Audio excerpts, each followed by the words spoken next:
Assalamualaikum warahmatullahi wabarakatuh. Pada hari ini saya akan mempraktekkan bagaimana caranya untuk menganalisis interaksi ligan dengan protein. Nah, yang pertama yaitu topik pada hari ini yaitu sebagai anti kanker dengan targetnya yaitu fase 3. Kemudian kita lakukan preparasi dahulu. Yang pertama yaitu membuka filenya. File yang dibuka adalah PDB. Terus kemudian ini merupakan protein dari fase 3 dengan kode ID 1NMS yang dapat diunduh pada database PDB.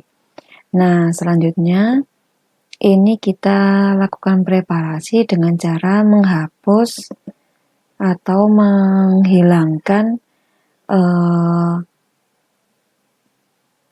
molekul-molekul yang berikatan pada protein. Yang pertama kita pilih dulu water sebagai solvennya, kita hapus, pilih delete. Terus kemudian pilih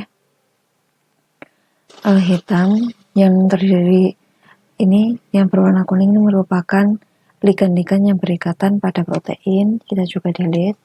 Kemudian kita save as dalam bentuk PDB. Kita beri tanda 1NMS fase 3 clean. Ini jangan lupa kita beri tanda PDB, kemudian save. Nah, langkah selanjutnya yaitu kita buka Pyrex 0.8. Ini yang pertama kita load molekul dulu. Yang di load molekul adalah protein dan juga ligannya. Untuk ligannya kita preparasi dulu dengan membuka open bubble, terus kemudian dipilih tanda plus, insert new item, kemudian pilih file ligannya dalam bentuk SDF file. Ini, kemudian kita pilih ini, klik kanan, dan lakukan minimize selected. Pilih OK. Nah, ini energinya sudah diminimalisir untuk mempermudah dalam bentuk docking. Kemudian kita pilih klik kanan, convert selected to autodock ligand PDB-GT. Kita cek apakah sudah masuk. Ini sudah masuk 445154 ID-nya. Kemudian kita pilih ini, kita klik kanan, autodock, make makromolekul.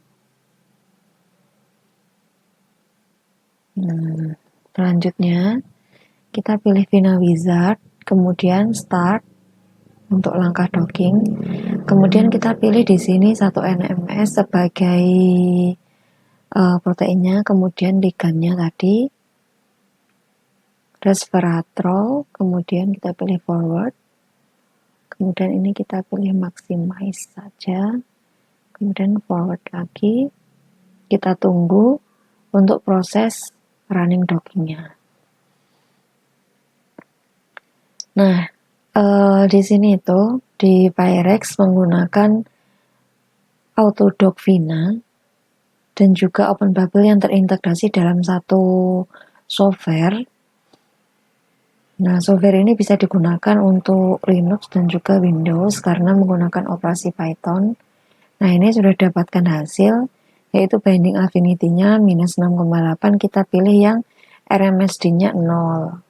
Nah, kenapa kok RMSD-nya 0? Karena ini yang paling bagus hasil docking yang disarankan, yang dipilih. Nah, kemudian kita pilih ini, kemudian kita save dulu.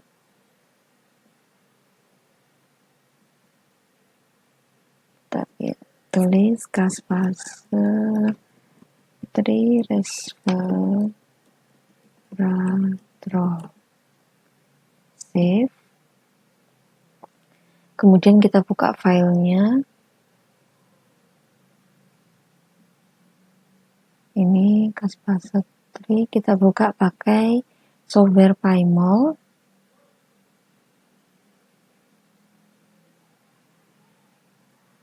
Ini. Kemudian kita buka juga file dari proteinnya yang sudah dibersihkan tadi.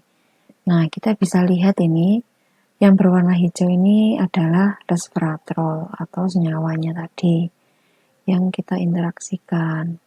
Nah, kemudian dari sini sebenarnya kita bisa melakukan analisis juga. Bisa ini show as ribbon atau show as kartun. Nah, kita bisa menggunakan ini untuk visualisasinya atau menggunakan software yang lainnya.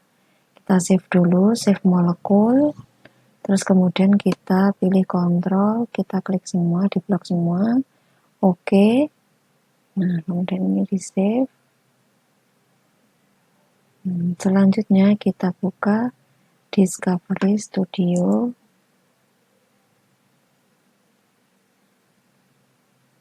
Ini file, open, pilih yang tadi. Nah, ini. Kemudian kita lakukan analisis. Pertama, background-nya kita pilih terangkan dulu warna putih agar kelihatan. Kemudian proteinnya kita bisa mewarnainya dengan warna-warna yang kita inginkan. Ini, terus kemudian ini. Nah, ini merupakan struktur 3 dimensinya. Ini ada struktur beta strand, kemudian ini alpha helix, kemudian ini senyawanya ada di sini. Terus kemudian apalagi yang kita bisa peroleh dari data ini?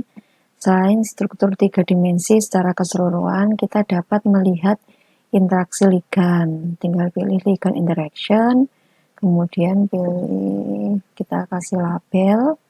Labelnya kita pilih di sini residu.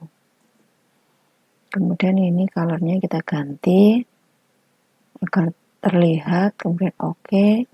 Nah, ini artinya apa? Di sini menerangkan bahwa ada beberapa residu asam amino dari kaspase 3 yang berikatan dengan resveratrol, yaitu fenilalanin 250, kemudian asparagin 211, glutamin 217, glutamin 246, fenilalanin 247, dan GLN 217. Nah, dari sini kita 3D-nya kita tahu nih, ini berikatan fenilalanin 250 berikatan dengan OH. Kemudian ini yang GLN 217 ini berikatan dengan C, ini atom CH. Kemudian asparagin 211 berikatan dengan COH. Kemudian ini berikatan dengan cincin benzennya. Nah, selain itu kita bisa lihat ikatannya apa saja sih yang berikatan di sini. Kita pilih bagian bawah, kemudian non-bond. Nah, ini. Ternyata ikatannya yaitu ikatan hidrogen bond sama hidrofobik. Yang mana kedua ikatannya ini penting di dalam ikatan protein ligan karena kedua ikatan ini menunjukkan adanya ikatan yang kuat antara protein dengan ligan. Nah, kemudian kita juga bisa menganalisis dari sini ikatannya hidrogen bond itu bentuknya apa sih gitu. Ini ada konvensional hidrogen bond. Kemudian yang hidrofobik PI setakat artinya ini adalah fosforilasi. Biasanya ini memang di bagian cincin benzen. Biasanya PI setakat atau kalau nggak p orbital juga p alkyl. Misalnya seperti itu. Nah, kita bisa pelajari dari sini nih. Dari jenisnya yaitu ada p orbital, terus kemudian dia apakah dia sebagai hidrogen donor ataukah dia sebagai hidrogen aseptor. Nah, ini siapa yang mendonorkan hidrogennya? Gitu. Itu penting untuk dipelajari dalam interaksi protein ligan.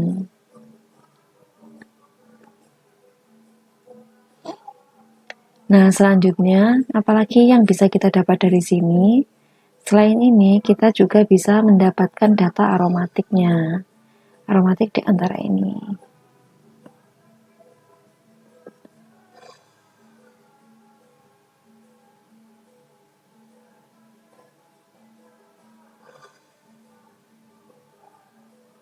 Nah, ini aromatik, kemudian hidrogen bondnya, bisa charge-nya, ionnya, hidrofobisitasnya, dan juga surface-nya. Selain itu, kita juga bisa mendapatkan data 2 dimensi yang lebih jelas. Ini tadi kan ada OH, OH, terus kemudian ini juga OH, ini juga OH. Nah, kita bisa mendapatkan semua data ini. Kemudian sekian dari saya. Wassalamualaikum warahmatullahi wabarakatuh. Semoga bermanfaat.